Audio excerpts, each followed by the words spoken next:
Hello there. Once again, this is Anton from Anton Obey. Thank you so much for stopping by the collection room. Today I'm looking at Femforce 1 through 4. I've looked at these in various different times. I don't think I've ever given them a whole lot of time. I always just kind of, oh, here it is and this. And I did a very large Femforce video one time with, I think it was issues 1 through 100. And we kind of took a glance through some of them because a lot of them were black and white. But that was a long time ago, and I realized that not everyone has that much time because that was a very long video, and it was a couple years ago. And I'm once again always amazed at the sheer number of people who don't know about this book. This is a really cool book, and it's just sad that there's so many comic book fans out there that don't know about it. So a lot of the characters are from the 40s, and the team was put together in 1980. Well, it was put together before 1985, but they started publishing Femforce as a regular monthly title in 1985. Story and inks by Bill Black. This is, looking for the exact year, 1985. It doesn't say the month. Anyway, it's $1.75 back then. And Bill Black is still around. He actually is, I see him post fairly regularly on the Femforce / Super Babes Facebook page. I mean, the guy's still doing stuff. And it's so amazing that so many people don't know that Femforce is still being published. They've just completed issue number 2. You're always going to get, the series has a penchant for giant women. Like very, very tall, like 50-foot women. They're just into that, and a lot of very voluptuous, good girl art. And even though it's a modern series, they still, all these uniforms are pretty much the same. The art style is pretty much the same.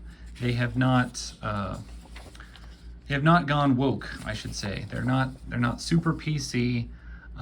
They're still making books the way they've always made books, which is maybe a little on the racy side, but also extremely reminiscent and honoring to the comic books of the 40s and 50s. All those Jungle Girl adventures and stuff like that, AC Comics is reprinting all those, have for years and years. And these stories are in the exact same vein of that, so it's really neat.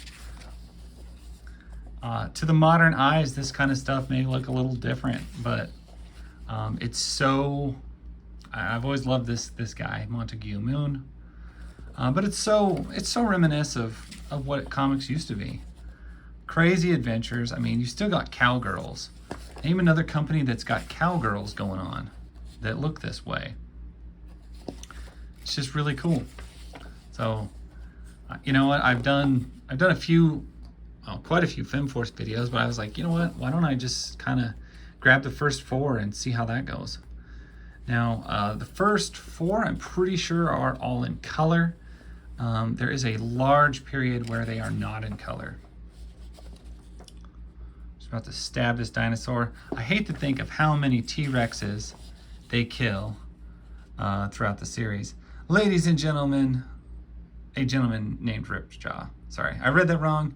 It's a gentleman named Ripjaw. He basically looks like a Claptrap or Iron Jaw, or he's just got a metal lower jaw. But you get a lot of pages like this that are just beautiful spread pages.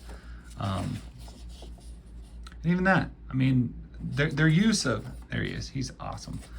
Their use of panels and stuff is fantastic, even in the first issues. You got 5 panels on this page, all clunked together there.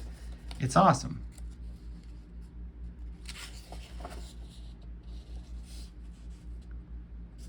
And I've always loved this. Are you sure you want those? Yeah, because like half his face is gone. It's nasty.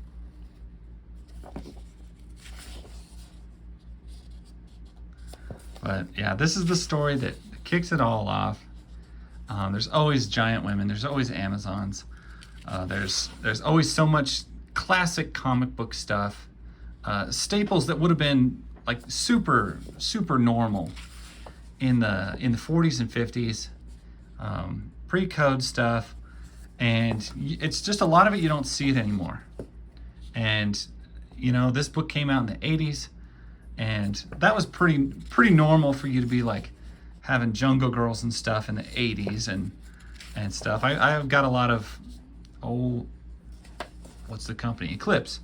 They make a lot of stuff reminiscent of this. The only difference is Eclipse went broke and they stopped publishing things like they always published.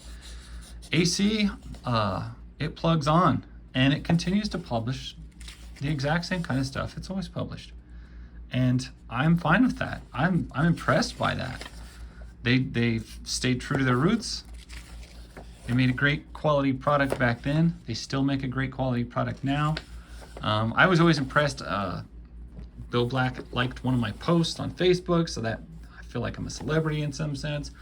And a lot of the comics that I bought, what an opening page. Look at that. That's an awesome opening page. Totally great.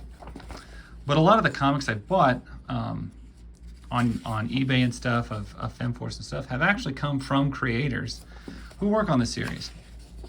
One was an artist and an inker for years, and he sells a lot of the original work on the series. And I was really impressed. I didn't realize that I bought a couple lots straight from that guy, so I thought that was neat. It's just beautiful art. They do ladies so well. They do hair so well. They managed to keep the figures fairly well within reason. I mean, they're not like ridiculous bad girl stuff from like Image. It's definitely good girl art, and it's still good girl art. And that's a thing that a lot of people don't produce anymore. A lot of people never produced it, but something I've always been a pretty big fan of. You got a glorious big spread shot page there of Lady Luger, World War II action pinup.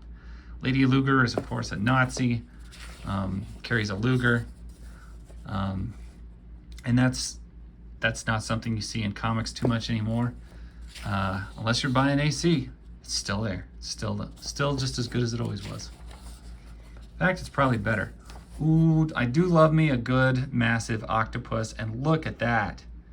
That's a beautiful page. Amazing work in this. Oh yeah. Plus the next issue is the Hypnotic Eye. Pretty Girl Sketchbook. I have not seen any of those. I do have this Miss Victory, and I have a lot of issues of Black Diamond, played by Sybil Danning. I think I got everything of Night Vale. I've got a couple of issues of Phase 1.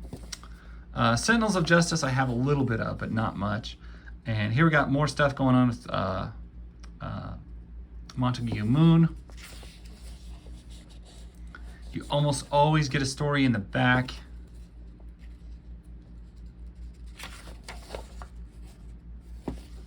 So you get your primary story. You usually get some secondary stories in the back, and then a lot of times you'll get a vintage reprint story in the back. Something from the 40s or 50s. So all of that's good. I saw somewhere that they were ripping on this cover, like how like awful it was. Like this is one of the worst covers ever. And I was like, what's so wrong with it? Okay, it's a weird, bearded man and an eye. I don't know. I've seen so much worse comic books. I was like, this is not a bad cover, but I can't remember where I saw somebody really nagging on it, and they put it on their list of like worst comic book covers. I was like, you haven't been around much, I guess. I think we're still getting inks by Bill Black, story by Bill Black, pencils by Mark Probst.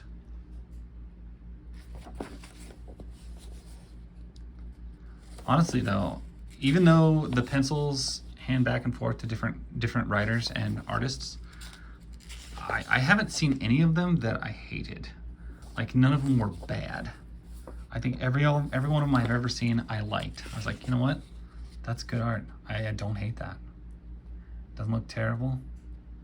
Who indeed is Stella Stargaze?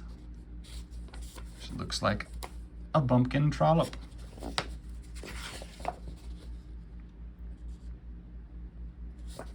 Yeah, I almost feel like some of this was even outdated in the 80s, but I don't even like to say outdated because, I mean, it's still entertaining. It's still good.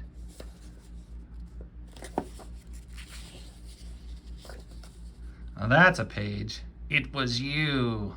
Those cats were killed because of you. Eek!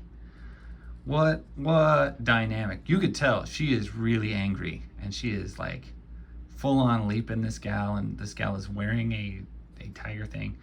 That's pretty cool. That's a great page. That is a really great page. Yep, she is going to proceed to wring her pants. The AC Essential. Somebody punch me. Colt, is that you? Moon's Mind, a Masquerade. So we got country western cowgirl here with super space pistol. And it looks like Dr. Moon is in this. So you got like sci-fi Moon Man and space age cowgirl. What a brilliant ensemble of things. Phase 1 is so weird. All them, they all like just pop apart like that. It's crazy. Femforce swag and pogs probably, or buttons. The Hero Chronicles. We're not just playing games. So I do know Femforce originally appeared, I want to say it was like in 83 or 82 in some sort of what do you call them? Like a Dungeons and Dragons, like a dice game, like a role-playing game called Super Babes. So I thought that was interesting. But yeah, that is them. That's the first 4 of Femforce. It's a great series. I always talk about it. It's one of my favorites. It's one of my favorite comic books of all time. So AC Comics, there you go. Thanks, Bill Black. Thank you guys so much for watching. I really appreciate it. And that's my story. I'll catch you guys later. Bye.